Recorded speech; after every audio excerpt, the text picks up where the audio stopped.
Hello techies, I'm Divya here. On behalf of CyberBrainer, don't you think the world of tech is evolving faster than ever? Now is the perfect time to dive in and build the skills that will take you places. With CyberBrainer, we are putting you in the driver's seat of your own future. We at CyberBrainer don't just teach your interest. We believe that knowledge is power, but it's applied knowledge that truly sets you apart. Whether you're diving into data science, mastering artificial intelligence, or exploring the world of cybersecurity, our courses are designed to give you the skills that matter. So let's jump into the session and make the future yours today. Thank you. How does the evaluate expression field look like? Evaluate expression. If I just create a calculated field, and let's say, Sifu, and then what was it?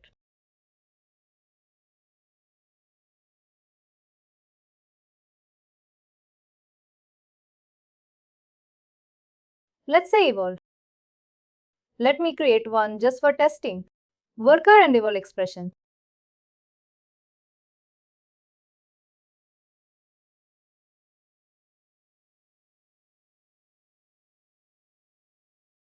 If we do that, what do we have? In the evaluate expression, we have the conditions on the left, right?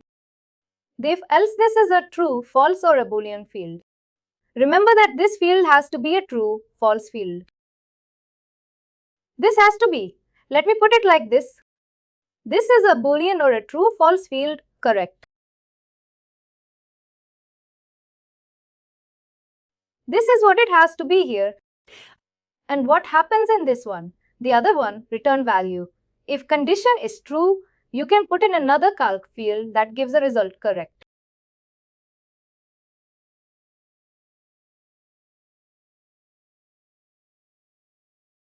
This is what we do here.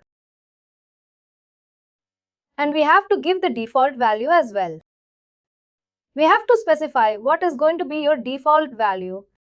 First of all, we choose the field type, right? What is the output type going to be?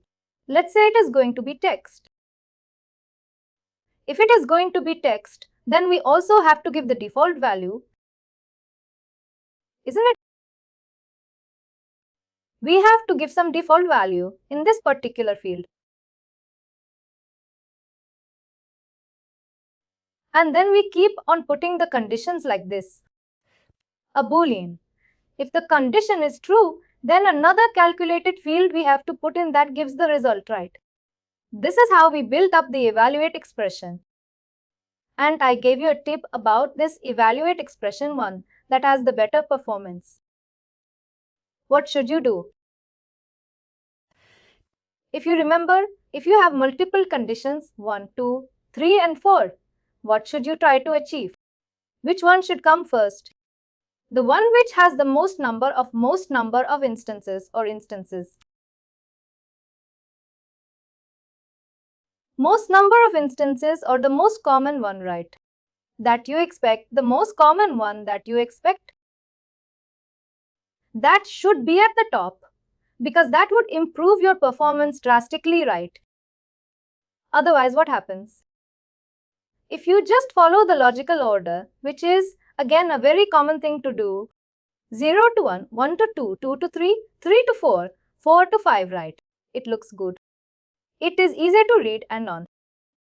But if most of your population is between 2 to 3, right? Then instead of 0 to 1, 1 to 2, 2 to 3, you should have 2 to 3 at the top, right? Because then that reduces a lot of calculations and it makes your overall performance much better. Yes, that is what you should aim for. This was an evaluate expression. Now, what was an evaluate expression band? How was that different than an evaluate expression? We didn't have a calculated field for the return value.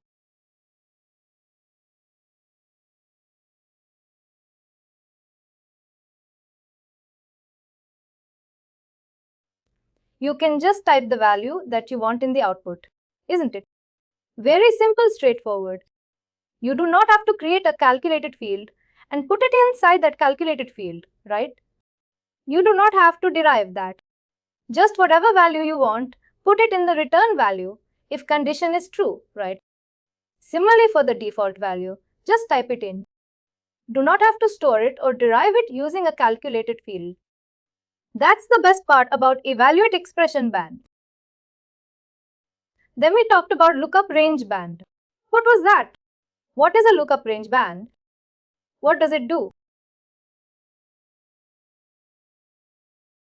A lookup range band type of calculated field. What does it do?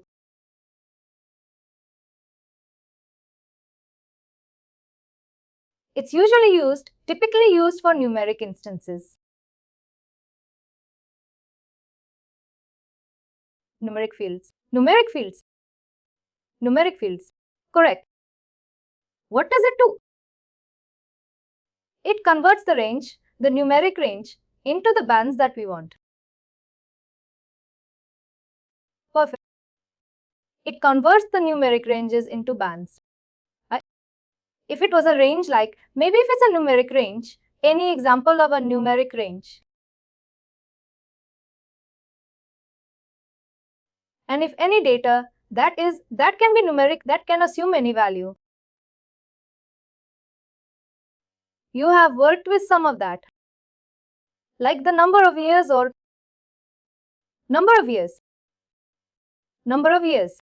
experience, right? You are talking about experience of a worker, right? Number of years they have spent with the organization. Perfect. What else?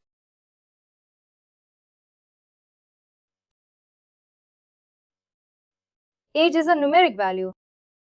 Correct. It can be. You can categorize your workers based on the age, right?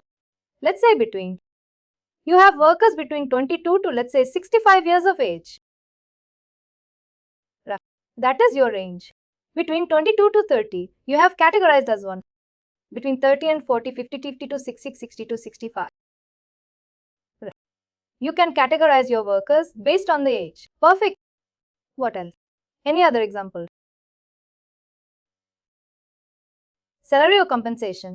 Correct. Salary or compensation can also be one of the parameters where you can do a very similar thing. Absolutely correct. These are some of the fields where you have numeric ranges and you can categorize them based on, you can convert them into bands. Now, today we are going to talk about a calculated field where we are able to look into another business object. Now till now, what did we do? Till now we converted, manipulated, etc. the objects on the same business object. Right? We were looking at the worker, business object or expense report, business object. And whatever field we did, whatever calculation we did, were restricted to that business object only. Isn't it? But now we are going to talk about a calculated field function that will allow us to look up, different business object.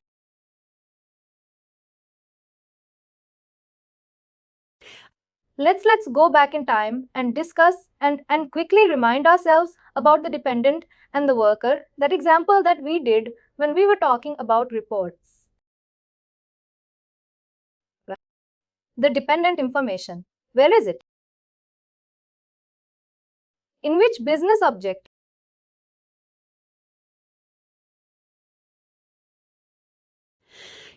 The employee information will be in.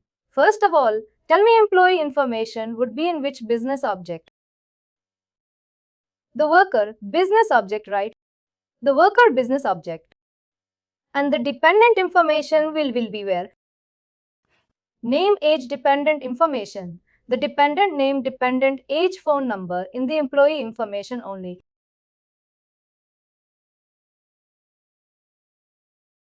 It will be in the dependent. Isn't it? That's what we saw. Didn't we? When we created the related business object, we looked at the business object, we went to related business object. We saw that there was a linkage. There are certain fields that act as a linkage between a primary business object and a related business object. And what is the linkage between worker and dependent? Like how many is it a multi-instance? Is it a single instance? What kind of relationship is there between a worker and a dependent? What kind of relationship do we have? Multi-instance. Worker to dependent is one too many.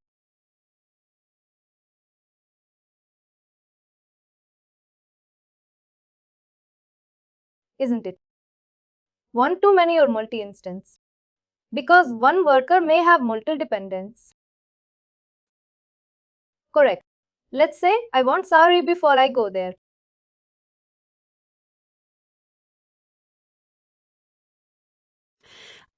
And what was the problem with the dependent? With the related business objects that we saw. Could we filter on the related business objects? The fields from the related business object, like dependent. Could we add them in the filter? Of a report. What did we do? We had to do it in the subfilter.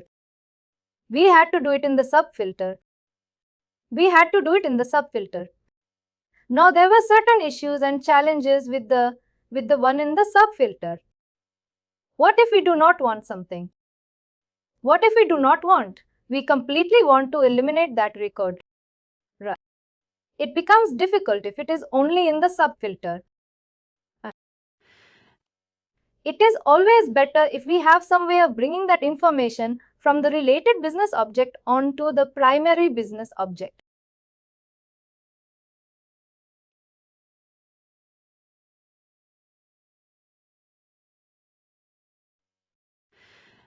It is because if you bring it in the primary business object straight away, instead of a subfilter, you can use a filter. Correct? And then in the filter, you can actually filter your output based on that, which is a wonderful thing to have.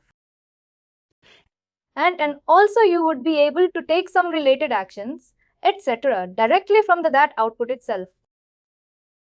From the main report output itself. It is very useful in reporting purposes.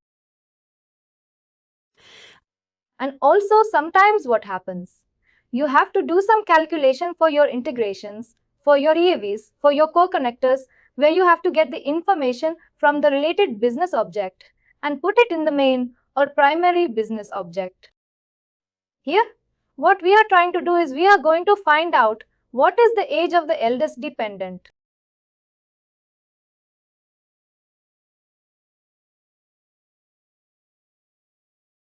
Age of the eldest dependent of a worker. We are going to do that. Then when we did the electric business object fills and subfilters, what did we do? We selected only the dependents who were more than, I think, 10 years old. Right. That's what we did. But now we are going to look for the eldest dependent. How would you do that if you were doing it using a filter or subfilter? Would you be able to do that in any way? Difficult, right? It's difficult. Now, how would we do it using a calculated field? Let's break it down first. Age of the eldest dependent of a worker. There are two things to it. One is eldest dependent of a worker. And then age of the eldest dependent. Isn't it? First, we have to find out who is the eldest dependent. Then we find out what is the age of that eldest dependent. We break it down into smaller pieces. Now, eldest dependent. One worker, we have many dependents. Now, when you have multiple dependents, how do you find the eldest dependent? Based on what? Based on the age. Based on the age of the dependent. If I say how to find the eldest dependent,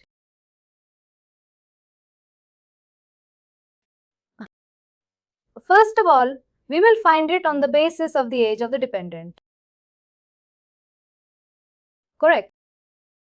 And then if I'm going to find the eldest, then what can I do? Can I sort it in some manner and then take one? Let's say you have the age like 10, 15 and 42.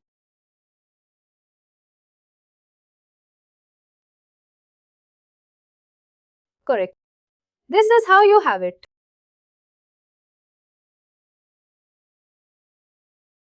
Let's make it the other way around. And for 2, how would you find the eldest one? This is your sample population. Try. Highest one to lowest one. Descending. Right? Sort descending. If that is what you are going to do, then it will be sorted like 42, 15, 10. Right? This is with me. This will be the sorting. And then what would you do? Take the first one. Take the first one. Sort descending. Take the first one. That is equivalent to the eldest.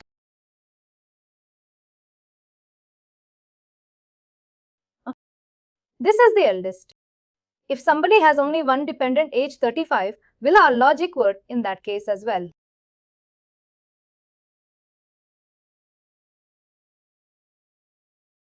We saw descending. It will be 35. Take the first one. Our logic works. If there are multiple even more, then what?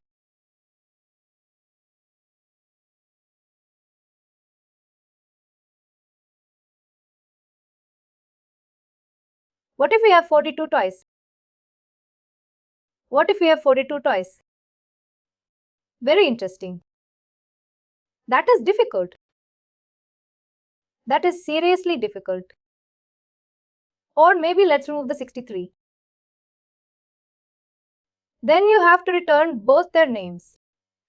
Because we are looking at the eldest one. We have to return both.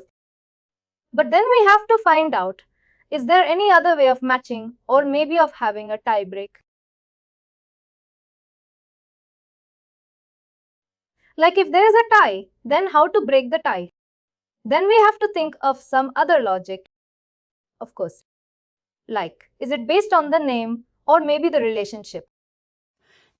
Is it like, let's say, if it is the same age, you are only looking for a spouse, not the child, maybe. Right? Spouse and child most likely are not going to be the same age. Right?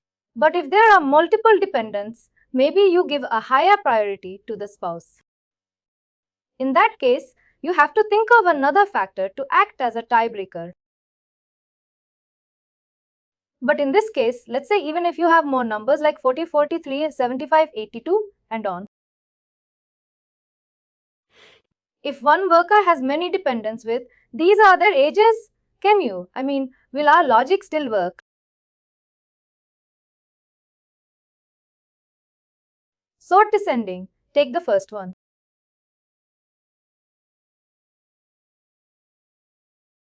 The logic will work, right? The logic will work. Logic that we have defined is absolutely like bulletproof, right? Only one option. One problem is here if there are multiple dependents for the same age, right? Like if there's only children as dependents and there is a twin, right? The same age. At that point it becomes difficult, but other than that it is more or less foolproof. First thing that we are going to do is find out the eldest dependent. We will sort the dependents based on the age, right? And then we will see what is the criteria on basis of which we are choosing. But first thing is you realize that we are going to store the new calculated field in which business object? Worker or dependent. Where are we going to store our new calculated field?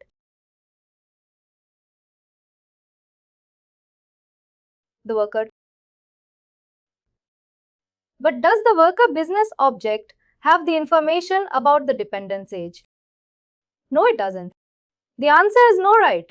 The answer is no. That is why we are going to use a combination of calculated fields that is called extract single instance, right? And look up related value. This is the most common calculated field function that people will ask you in your interviews. Wait. Extract single instance is called LRV stats. Look up related value is LRV. They work in combination, right? Typically, we do not only leave with ESI. Once we extract the ESI, we use it to get some value, that is LRV. Like, here we are going to get the age of the eldest dependent. Elder dependent will be returned by the ESI, right? And the age of that eldest dependent will be an LRV, right?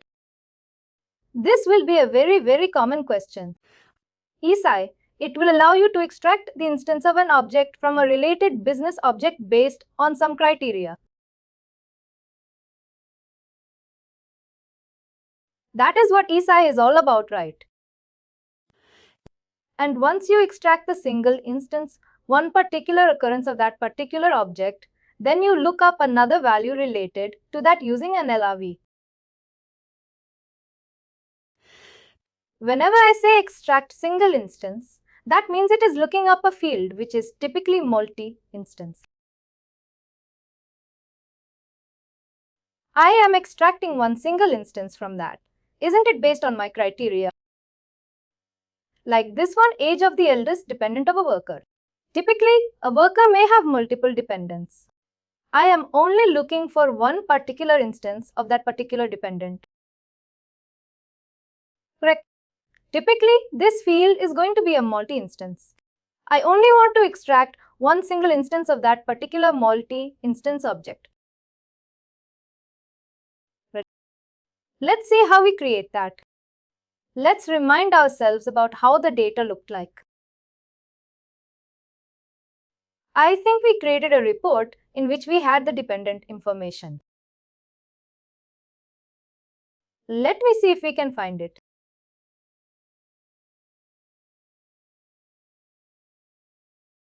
RD. Yeah.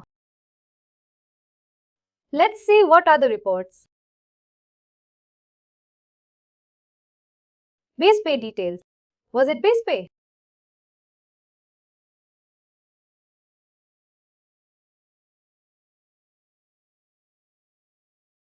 Here we have the dependent's age. We have the dependent's name and the age. Perfect. Let's run this report one more time. Custom report.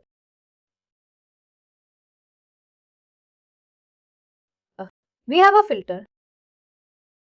Oh, we changed the filter anyway later. That is fine. Let's click on.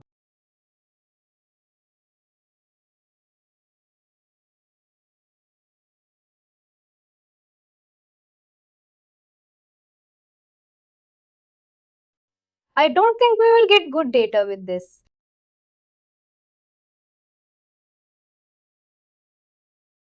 Let's see if we have some data. Alright, we don't have any good data with this. See here, in a lot of the cases the dependents, name and age are all empty. Right. But we are still getting that information because I think we removed the filter in some manner where we are no longer looking at the dependent. Let me go for red one 2000, red one 2000.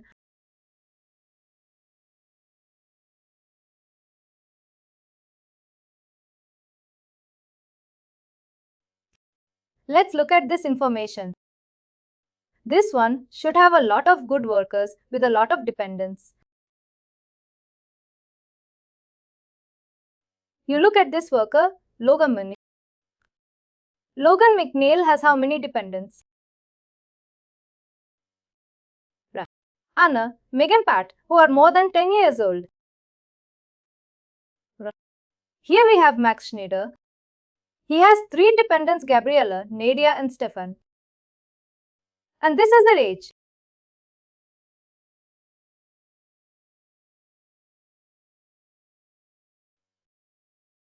Now can I filter on the basis of dependent age? Can I filter on the basis of that? Is it possible? No, why not?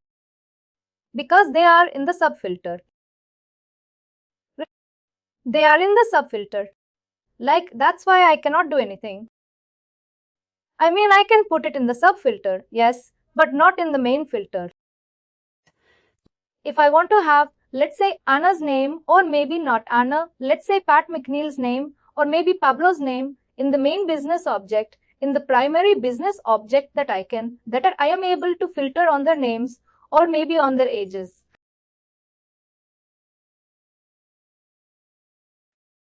Then what should I do?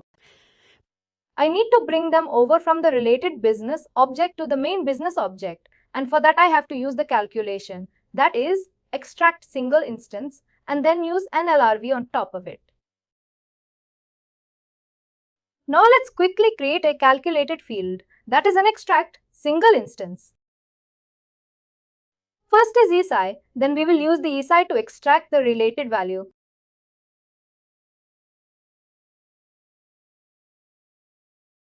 Create calculated field.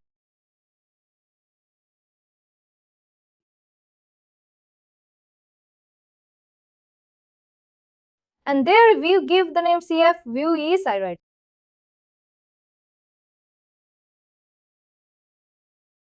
Eldest dependent. This is what we are going to calculate. What is the business object? Is it worker dependent? What is the business object? It will be the dependent. Are we storing the calculated? The dependent business object already has this information. I do not want it there. I want this information. I want to bring over this information from the dependent to the worker business object. Isn't it? Where should I store my new calculated field? Then the worker. It is already this information. The eldest dependent information is already present in the dependent business object, right? I want to bring it over to the worker business that I am able to do a filter and on. That is why I need to store this calculated field in the worker business object. And what is my function? Function ESI. Right? If you search with ESI, it will be able to find it. Extract single instance. Now here, what is my source field? The source field is dependence.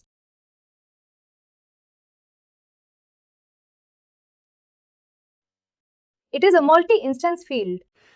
I have to always choose a multi-instance field, and you see, automatically it says what is the relative business object. Did you see? It automatically picked up the related business object. Correct. Now, I just don't want all the dependents. I want to pick up one particular dependent. Extract single instance. I want a single instance of this object. What should be my condition? First, let's go for all. Right? All dependents. It's true. If dependent is present, yes. True meaning that returns a Boolean true value. It's always equal to true. That means if the dependent is true, then you are going to sort. Sort on the basis of what? We said age.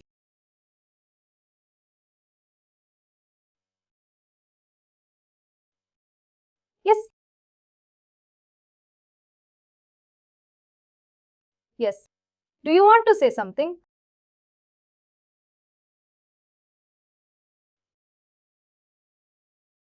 Yes, maybe it was unmuted by mistake. No problem. We are sorting the dependents using the age. And then you have two options. You can sort ascending smallest to largest, or you can sort descending largest to smallest. And then, depending on the sort, you can also select the first occurrence, the last occurrence, or any specific occurrence. What are we looking for? We are looking for the eldest. Should we be ascending? Should we be sorting ascending or descending? Which one do you think is easier? Mohan said yes, go ahead. In this case, we are doing descending. Descending and then the first occurrence or the first occurrence. It makes sense. You sorted descending and take the first occurrence. Right. Now, this option is always better if you are doing with other type of data as well. Descending sort and first occurrence should be your first preference. Right. The ascending and last occurrence. It is not good for performance. Try to avoid it. Ascending and last should be avoided.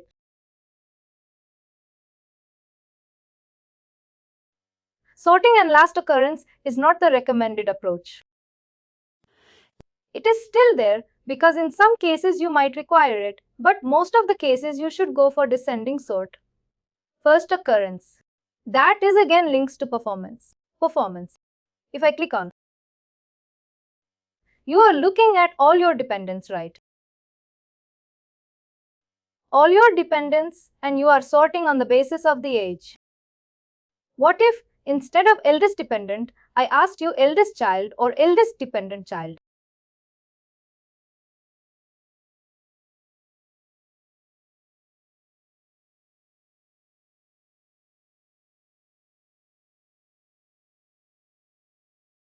Then what would you have done? I have added one more criteria now. I don't want spouses or parents or partners or something. I only want the age of the eldest dependent child.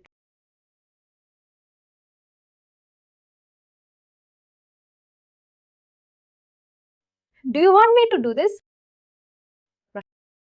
You want me to create this calculated field.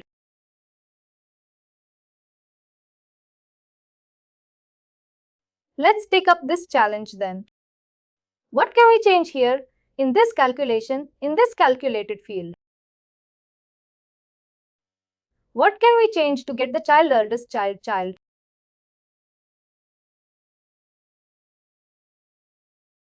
Let me edit this.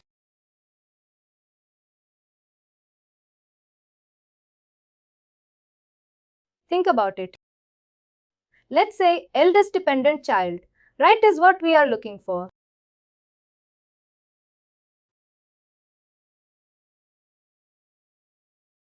We have to sort by age. We have to go descending sort at the first occurrence. We are looking at dependence because we are looking at a dependent child. What can we change?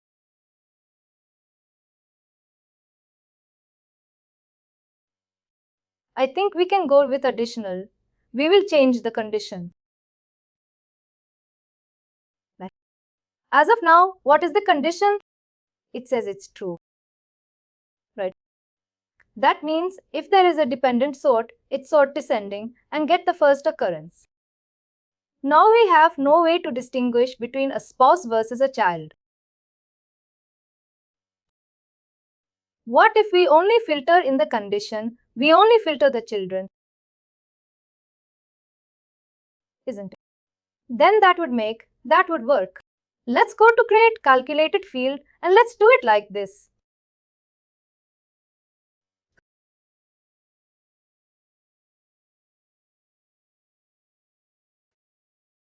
CF is the true. False, because it's a conditional field and we are going to say what? We are going to say that relationship is child.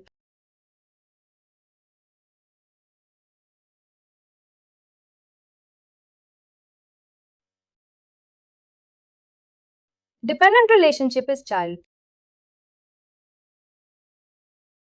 Now we have a conundrum. What do we do? What is the business object? Should we store this in the dependent business object or should we store it in the worker business object? Let's try with dependent information. Dependent first. Let's see if that works. Let's see if I store it in dependent and if I have a true-false condition there. Correct. Let's see if that works. What are we going to do here? Because the reason I chose dependent is because I'm going to filter it on the basis of the relationship. Right? The relationship. The relationship is an instance kind of field, and what is it all about? It says the relationship of the beneficiary to the employee. For example, spouse, daughter, son, etc. I will have to do a frequently used in the selection list. Right? And what will be our relationships? Right. That is what we wanted, isn't it? Isn't it? Correct. We wanted the relationship to be child. That is what. We have created the calculation. Let's see if we can get it back in our calculator field. Yes, here it is. True, false. Dependent relationship is child. Now we have filtered based on the relationship.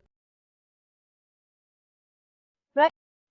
We are looking at only children of the worker. Now will it give us the eldest dependent child? This particular calculated field. What do you think? Let's test it out. We cannot be sure. Right.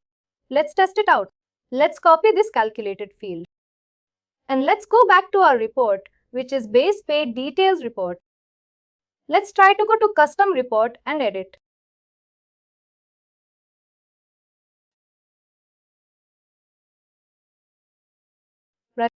Right after the worker's age, let's include this new field. Still loading.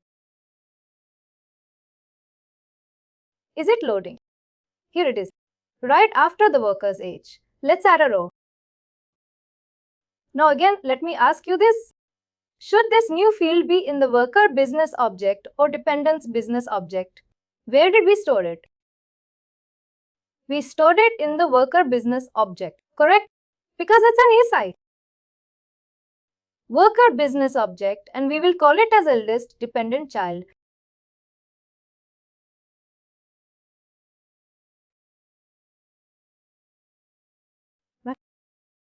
Let's see if it is working.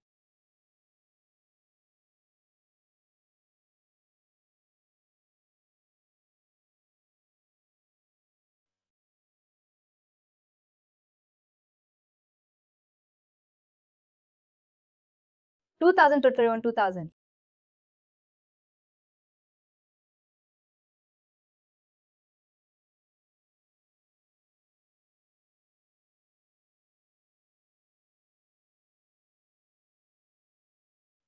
Let's look at the data that we have received now. For Logan McNeil, we have 3 dependents, right? Pat McNeil, Megan McNeil, and a Kendrick. The return was the report output in the calculated field return. Return which one? Megan McNeil. Not Pat McNeil. You see why? Because that's the child we selected. That's the child. That's the child. In the calculated field, let's see who is what is Megan. Let's see what is Megan just to make sure that Megan is a child. Because Megan has a parent-child relationship with Logan.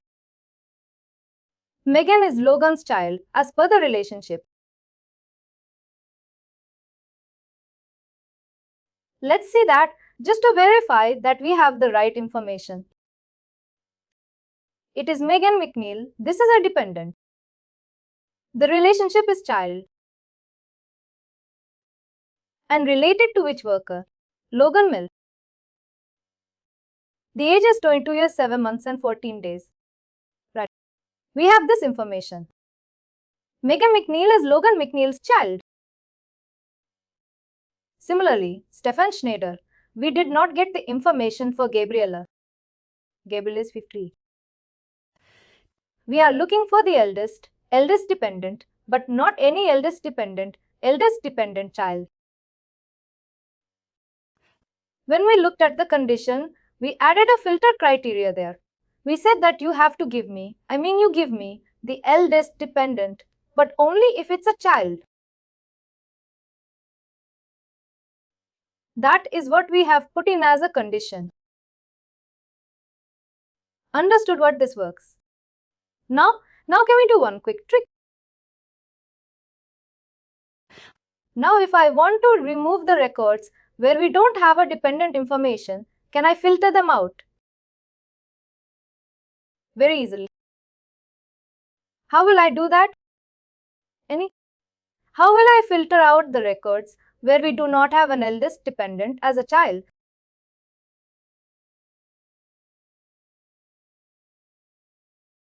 Try give it a thought. Do I need to go to subfilter or shall I go to filter?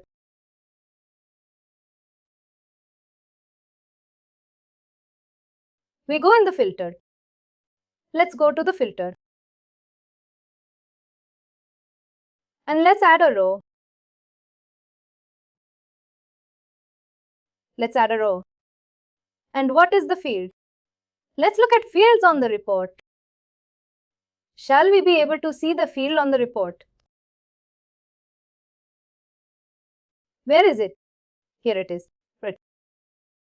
Eldest dependent child. And what can we say? What is the operator? Is not empty. Right. Can we say is not empty? Isn't it? It will filter out the records. Only it will return the records where the eldest dependent child record is not empty. All those extra records that we had which had no dependents. That will be purged away now. Right. Our report will look much cleaner.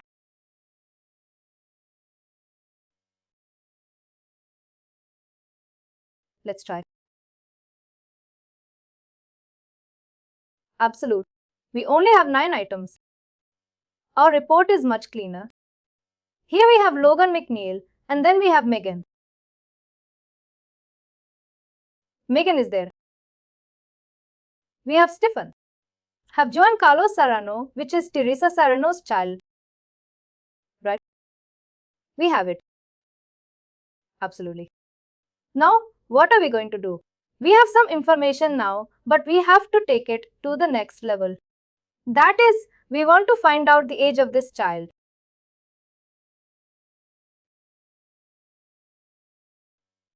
We found out that Megan is around 22 years old, 22 years and a few months. But we want to show it in the report. And we also want to run a filter on that particular age. Right? Let's see if we can do that calculation. We have extracted that single instance, which is eldest dependent child. Now we have to find out the age of this eldest dependent. And where is the age stored? Is it stored in worker or is it stored in the dependent business? Subject. Where is the age of the dependent? It's in the dependent. It's in the dependent. Right? Now do we want all the ages of all the dependents? We want the specific age of this particular instance. The single instance that we have extracted. We want Megan's age. That's why we will create another calculation. We will do another calculation. And we will use what we call as an LRV. We are looking up a related value. Age of the eldest dependent child. That is what we are going to do. And where should we store it? The age is there in the dependent business object. But we are creating a calculated field in which business object now? Worker or dependent?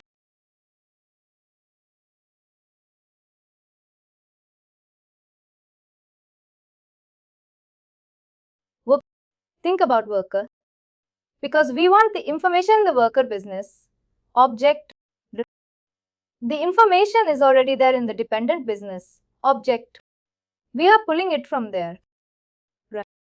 We are pulling it from there using the lookup related value. And what is the function?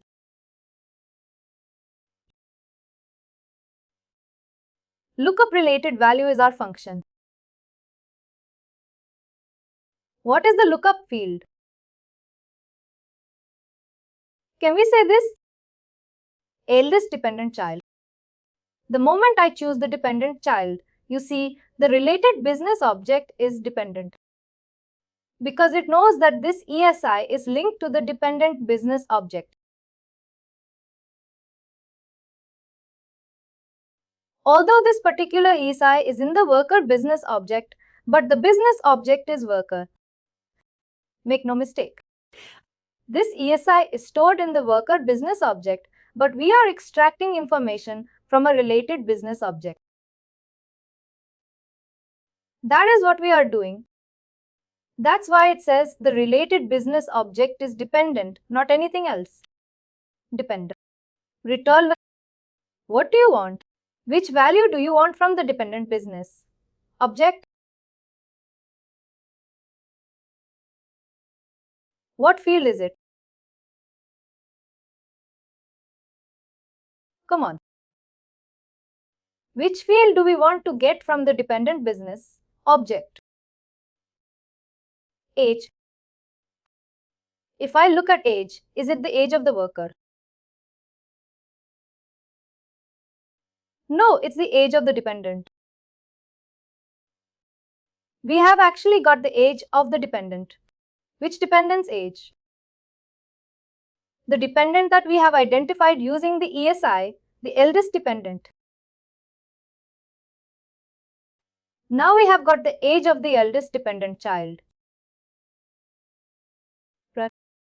If you understand the logic, that creating the calculated field is simple. But first we have to identify the flow of data. How are we going to retrieve the data? Based on what condition? Information. If you understand that, then creating the calculated field is easy. But first of all, we have to spend some time analyzing and understanding the relationships between the related business object, primary business object, what information is present where. Right? That would take time. That would take some experience. It won't come overnight. Do not worry if you are not able to understand it right away. It will take some time. It will take some experience. We will say age of the eldest dependent child.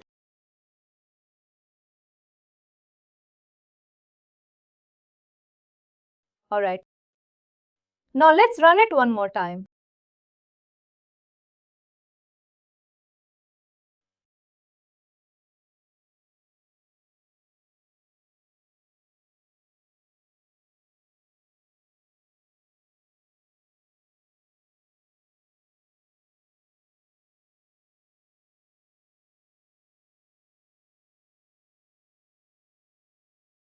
Alright. Let's scroll to the right. Megamentil 22. Right? We have the information here. We can cross verify. Stefan Steiner is 26. John Carlos is 2. Right. It is right here. We are not making up. We are not getting inconsistent data. And this test deletes. This test data is also 29 years old. Now can I say that we are going to launch a specific program for the dependent children who are more than 25 years old. Right. The people who are more than 25 years old. Or maybe we are not looking at dependents who are more than 30 years old. Because if somebody is more than 30 years old, we do not consider that person to be a dependent unless that person has a physical disability. Right. Let's say we only want dependents who are less than 30 years old. Can we do this? Right? Now can we do this? Filter only the dependents who are less than 30 years old.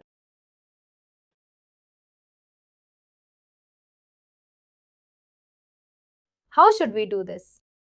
In the report, I want to create a report that gives me the names of dependents who are less than 30 years old. Dependent children. How do we do that in the report? Go to the related actions. Then let's edit the report. Report edit. I want the names of the workers who has a dependent. The eldest dependent is less than 30 years old.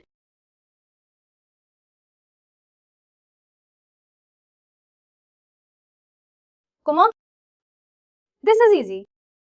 Nothing to do with calculated fees. Just normal filtering. Then we'll go into subfilter. Why subfilter? Because we're looking at the age of the dependents.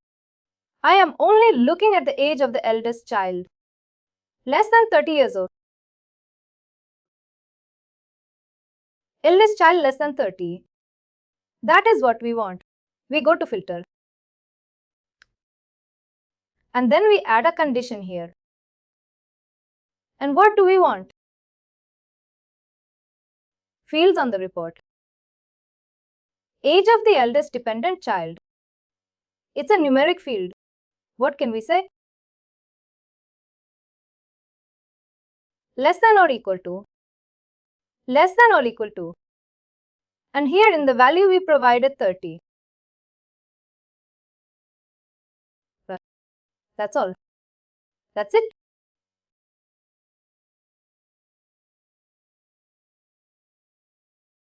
Right? Once we run this report, let's run this report.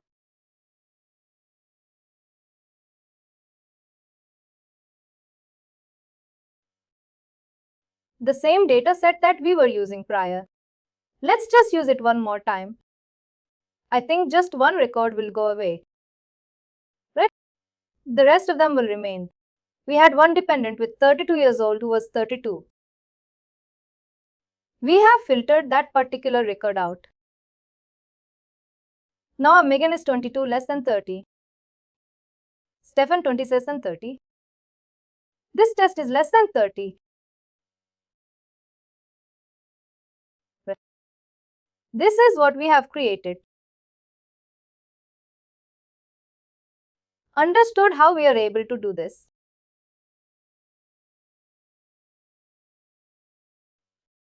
And look up related value. Now let's quickly talk about some of the performance considerations that you should keep in mind when you are doing your calculated fields. When you begin designing your report and you have to use or you want to use calculated fields, you should consider the following guidelines that your report performs at an optimum level. Because otherwise what happens? You create everything, but then your report takes too long to run. Right? We don't want that. First is consider other options. Do not use calculated fields as the first option. Right? Although we talked about calculated fields, we know they are powerful. But the first option is do not use calculated fields and try to consider other options first. Right.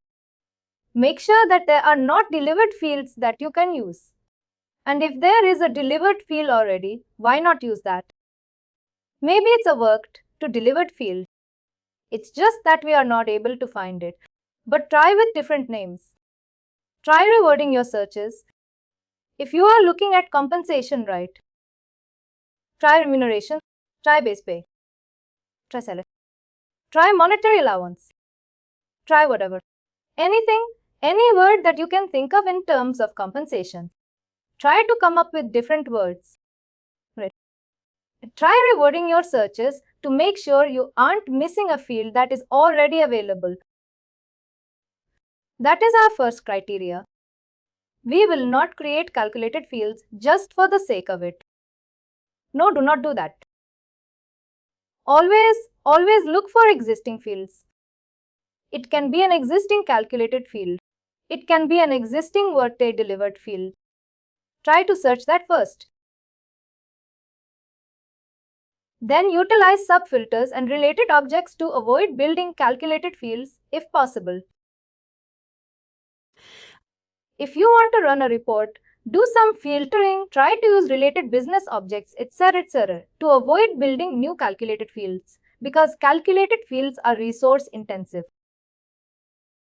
Right. Try to avoid that.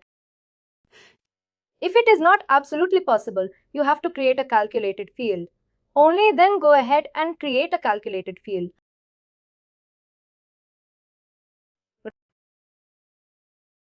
Then you must also consider how many calculated fields you have in your report. How many do you have? If you have too many calculated fields in your report will be impacted. Your performance will be impacted. Be mindful of the total number of calculated fields on your reports. This is very important. Sometimes we create calculated fields. We test it with some small sample population. It works absolutely great. It works just great. Then you are absolutely elated that I have done a very complex calculated field and it is working perfectly. You put it in sandbox. You try to test it with production type data. It doesn't work. The report takes 2 hours, 3 hours, 4 hours to run and you are wondering what happened. Right? It is because maybe we have this defined, a lot of calculations, a lot of inherent calculations in the calculated field. Too many calculations, right? And if you put it in a larger data set, large amount of data with a lot of calculations, your report performance will be impacted. And then also the complexity of calculated fields. Increased calculations performed on larger quantities of data will affect your results speed. Too many calculations. A lot of evaluated expressions, a lot of calculated fields within that wrong ordering and on. You have done. And you are doing it on a very large amount of data, 30,000 or maybe 50,000, 60,000 workers. It can be even more, 1,000 workers. Your report performance will go down. You will not have optimum performance. These are some of the things we must keep in mind. It's not like we have to always stick to this. Sometimes, yes, we may have to deviate from this because the situation demands that. Yes, we create it in one particular manner. I understand. But whenever possible, we must keep these things in mind and design our calculated fields and our reports accordingly. Otherwise, our reports will take forever to run. We had a report which somebody created. That report had a really nice calculated field. It was very intelligently done, very smart calculated field. But what it was doing is it was doing a lot of calculations, everything, and then it was putting together a lot of data, and then it was giving it as a true or a false result at the end. There were like 20 intermediate calculations that were happening for it to return a true or a false. And initially, when they were running this report, it was working fine. But then there was an acquisition and a lot of new workers came in and they started running the report on this wide population, a broad population of data, and the report took 4 hours to run. Right? 4 hours. We had to split it up into 2 reports. In one report, we ran the report for one population of the data. Like we had used some filters based on the supervisory organization. And in the other one, we ran it on another population of data, again filtered by the supervisory organization. Right. We had to do that because the field was nice. The field was giving us the right amount of data, right information. But just that it was doing far too many calculations that we would have wanted.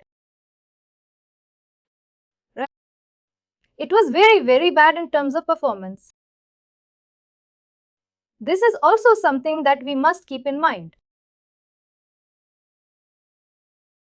Let's quickly talk for like 5 minutes on EABs.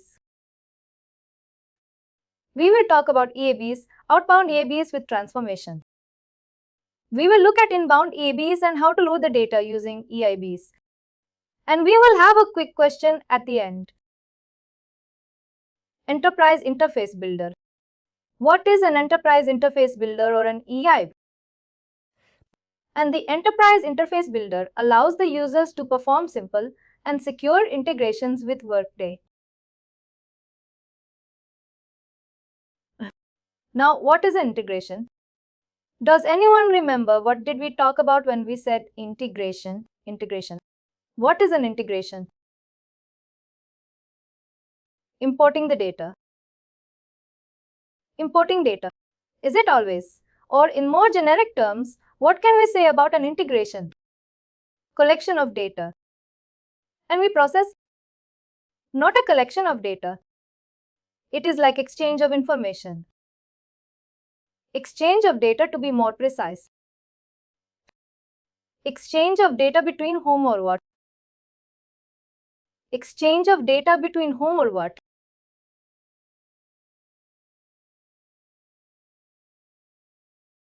Between applications. Between applications. Correct. Between applications. And in this case, what will be one of the applications?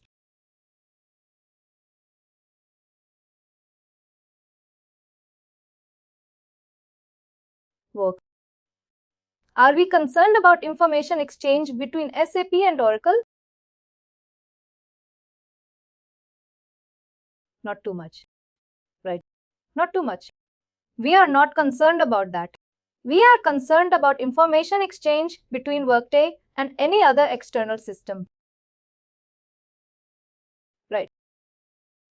That is what we are concerned about. We are Workday consultants. We are mostly related with Workday. We are going to create simple and secure integrations between Workday and external applications. EIBs will give us that option. The simplest secure integrations between Workday and external systems. EIBs do not use any third-party software or hardware. It is right there inbuilt in the Workday GUI. It is right there in Workday itself. We do not need any other special software application to build integrations using an EIB. This is used to allow customers to build their own integrations according to their unique business scenarios. But it is very simple, straightforward. It has its limitations. It has its limitations, but it is very simple, straightforward way to create integrations. The Enterprise Interface Builder tool provides an easy to use graphical and guided interface to define outbound and inbound integrations with little or no programming. We will not do any programming with EIB. Right. Very simple, easy to use. Both IT users and business experts can leverage EIB to address simple integration needs. Again, when we say outbound versus inbound, what is outbound? Outbound from what?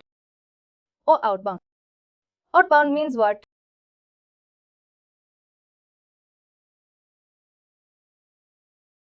Okay. What is outbound?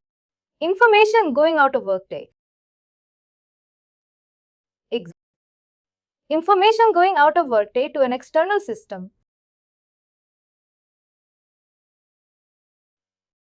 Information going out of Workday. In the same line, what is inbound?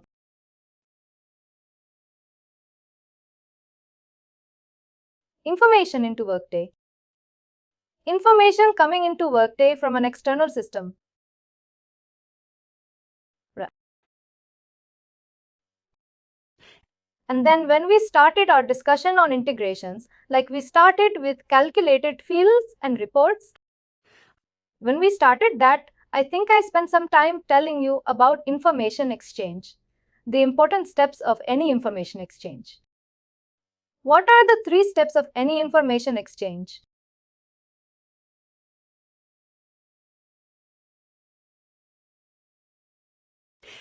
Remember the example I asked you, like you have to give me some information about countries, capitals of the world, right? Or the states of the United States. Gathering the data, yes, and then transform.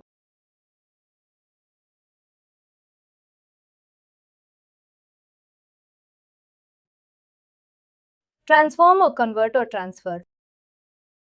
That is the second. What is the third? Delete. Or you have to send the data to the recipient.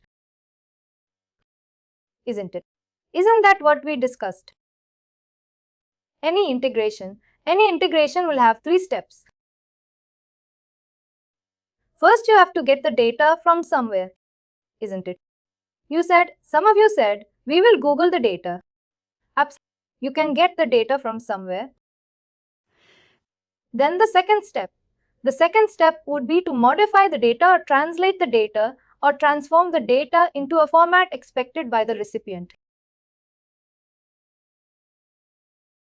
Isn't it? You have to convert it to a format expected by the recipient. That is, transform data.